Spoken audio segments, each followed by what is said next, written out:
That is why it inspired me, to the grace of our Heavenly Father, to deliver this reminder for all of you entitled, Remind Me, Dear Yahweh. Do we agree with this quote? It's funny how forgetful we can be. Who believes in this? No? Ngayon lang, kung nag-introduce sa'yo someone, hi, ako pala si Carlo. Tapos mamaya-maya sabi, ano ulit pangalan mo, Brad? Diba? Nangyari po ba sa inyo? Palagi. Palagi, no?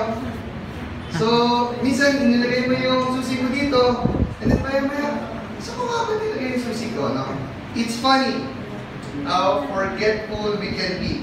Because our minds now keeps on working, and we tend to forget quickly. Sino dito ang malakas ang memory?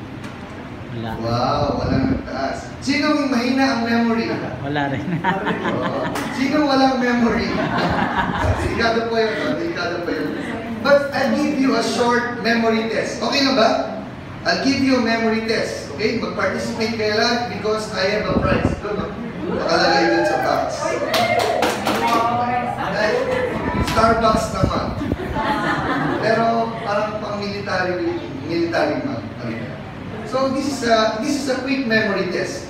I'll say 10 words, okay, without, huwag kayong mag-cheat, okay, ha? Without writing, without using your phones. I'll say 10 words, and then I'll ask someone who can repeat them.